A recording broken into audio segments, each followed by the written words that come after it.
자, 2019년 주거 종합 계획이 나왔습니다. 이 자세한 내용들에 대해서 정리를 해주신다고 하는데요. 소장님, 그러면 지금부터 강의 전해주시죠. 네, 알겠습니다. 먼저 기억하셔야 될 건 항상 이제 저희가 언제 부동산을 대할 때 늘 기준점을 투자자의 관점에서 늘 생각을 하셔야 됩니다. 그 관점에서 보셔야 되고요. 그런 의미에서 2019년 주거 종합 계획이 어떤 내용이 나와 있는지 간략하게 살펴보시고 우리가 또 명심해야 될 부분들을 한번 짚어보도록 하겠습니다. 전체적으로 주요 내용을 보시면 포용적 주거 복지를 실현하겠다는 내용이 이제 많이 나와 있고요. 그다음에 두 번째는 시장 자체를 안정적인 주택 시장을 관리하겠다. 그래서 이런 내용이 또 큰 포인트로 있고, 그다음 임대차 관련해서는 공정한 임대차 시장을 조성하겠다. 이런 내용이 세 번째로 크게 있습니다. 그다음 네 번째가 이제 편안한 주거 환경 조성하겠다. 이런 내용이 있는데요. 우리가 이제 관점을 가져야 될 부분 중에 두 번째 내용, 이런 내용을 관점을 가지시면 좋겠습니다.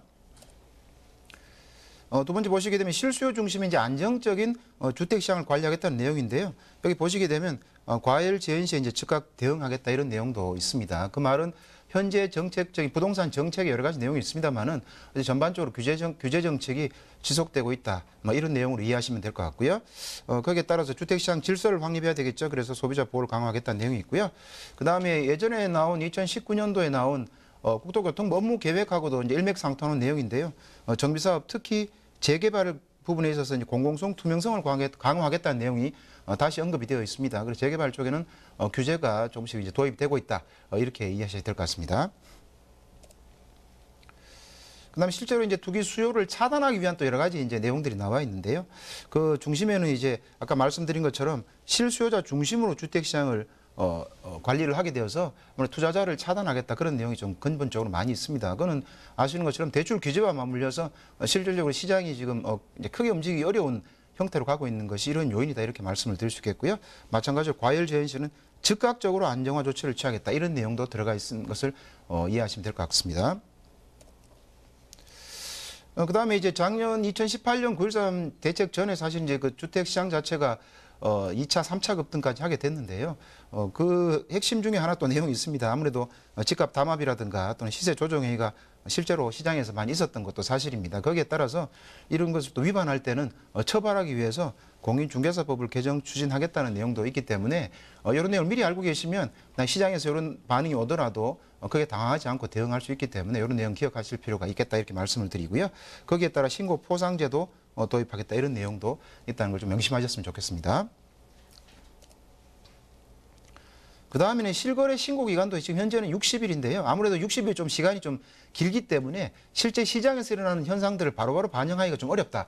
이렇게 해서 30일로 줄이는 방안도 계속 지금 이야기가 나오고 있는 중입니다. 그래서 부동산 거래 신고법에 따라 실제 실거래 신고 기간이 30일로 줄어든다.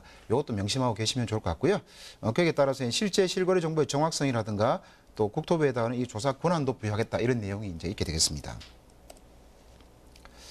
그다음에 실제로 이제 영향을 미치는 내용 중에 하나가 이제 정비 사업에 대한 이 공공성하고 투명성 제고 부분이라고 말씀드릴 수 있겠는데요. 실제로 이 지금 핵심 내용 자체는 전반적으로 보면 재개발에 대한 규제 사항이 많다 이렇게 보실 수 있겠습니다. 현재 이제 그 실질적으로 재개발 같은 경우에 이제 그 임대주택에 대한 의무 상환 비율이 있는데요. 여기를 이제 한 20%까지 상향 조정한다. 서울 경우에 그런 내용이 나와 있고요. 그다음에 지차제에 따라 또 10%까지 추가를 할 수 있기 때문에 30% 정도가 임대주택으로 지을 수 있는 권한이 부여되어 있습니다.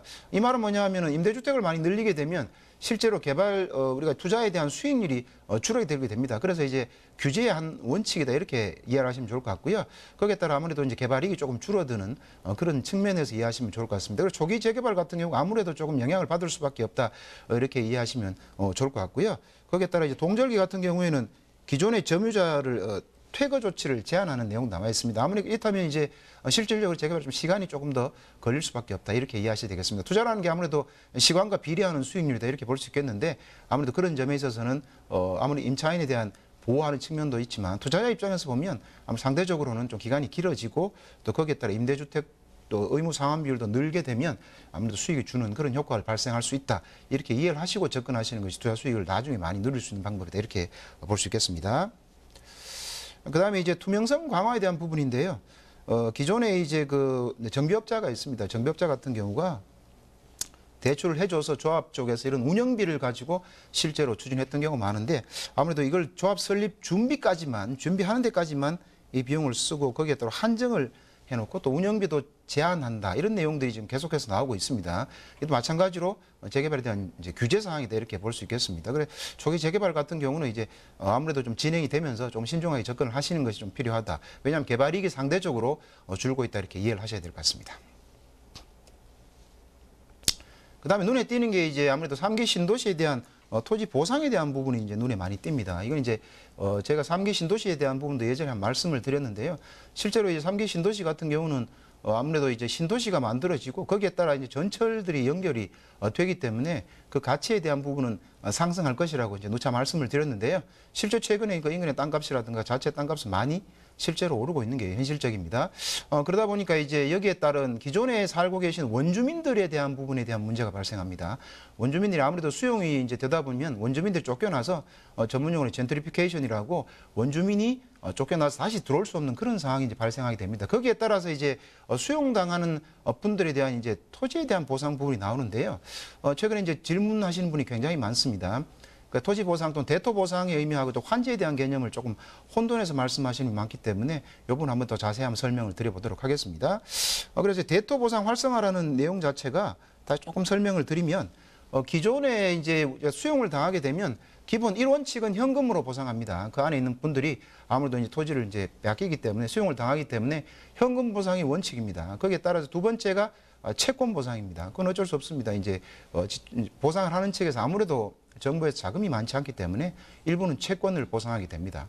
그 다음에 이제 보상하는 게 대토 보상입니다. 그건 기본 원칙이 현금 보상과 채권 보상을 받은 사람 중에 원주민에 한해서 대토 보상을 해주는 것이 원칙입니다. 물론 이제 기준에 따라 잠깐 바뀔 수 있는데요.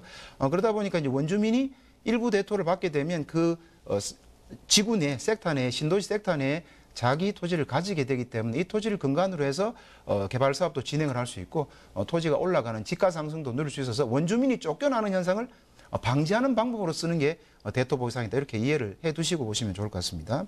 근데 이제 거기에서 이번에 새로 나온 또 언급된 내용 중에 하나가 선택 범위를 확대하고 뭐 여러 가지 대토 지역도 지역 자체를 확정하고 확대하겠다는 내용이 있습니다. 기존에 보시면은 사업 지구 내에 있는 조성한 토지로 일부를 한정하는 게 기본 원칙으로 되어 있습니다. 그러면 아무래도 이제 수용당하면 많은 토지를 기존 원주민들한테 주기는 어렵습니다. 왜냐하면 신도시의 토지가는 상승하는 게 가장 일반적인 추세입니다. 많이 상승하는 일반적인 추세이기 때문에 아무래도 대토 보상을 많이 받으려고 하는 것이 최근의 하나의 또 추세라고 볼 수 있습니다. 이런 추세에 있는데 그러다 보니까 아무래도 토지가 나눠주는데 한계가 있습니다. 그렇죠? 그러다 보니까 이제는 사업자가 사업 중인 동일 또는 인접한 시군구 내 사업지구까지 확대해서 대토 보상을 해주겠다는 것이 가장 중요한 포인트라고 볼 수 있습니다. 만약에 이쪽에 지금 가지고 계시는 원주민이라면 또는 땅을 가지고 계신 분이라면 가능하면 대토 보상을 주는 범위 내에서는 많이 받으시는 게 좋겠다 이렇게 말씀을 드리겠습니다. 이건 재테크 상황에서 굉장히 중요한 의미다 말씀드릴 수 있겠습니다. 왜냐하면 수용가라는 게 아무래도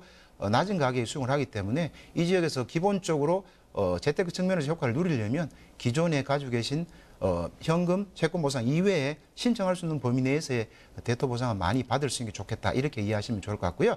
그다음에 한 가지 조금 더 정리해드리면 대토 보상하고 환지는 완전히 개념이 다릅니다. 시간이 제가 많지 않아서 길게 말씀드리지 못하지만 환지 같은 경우는 지주들이 본인들끼리 조합을 만들어서 하기 때문에 토지에 대한 환지를 다 받는 겁니다. 물론 감보료를 계상해서 받지만 전체를 받는 것이고 그다음에 수용을 전제로 한 대토 보상은 그런 의미가 아니고요. 대토 보상은 현금 채권으로 보상받고 남은 일부에 대한 토지를 보상해준다. 이렇게 이해하시면 좋을 것 같습니다. 그다음에 이제 마지막으로 또 여기에 따라서 이제 일부의 대토 보상을 이제 받기는 받았는데 아무래도 원주민이 이제 이런 받은 어떤 특정 지역 섹터 안에 스스로 개발할 수 없기 때문에 리츠 회사와 연결해 가지고 리츠사가 이 토지를 출자받아서 이 출자받은 토지에다가 공동주택을 짓는다는 해서 같이 수익을 쉐어링하고 나눌 수 있는 그런 체계도 도입하겠다 이런 내용도 있고요. 그다음 오늘 나온 기사 같은 경우에는 이제 이렇게만 하면 계속 현금 보상이 많이 나가면 주변에 토지가 많이 또 상승할 수 있는 부동산이 상승할 수 있는 여력이 있기 때문에 연금 형태로 또 지급하겠다는 내용이 나옵니다. 그만큼 핫 이슈가 되고 있다 이렇게 이해하시면 좋을 것 같고요. 어쨌든 이 함기 신도시는 3기 신도시 내든 외든 그 주변에 대한 분양이든 또는 토지에 대한 분양이든 또는 투자든 신경을 많이 쓰시면 나중에 많은 재테크에 성공할 수 있는 기회가 있으리라 생각을 합니다.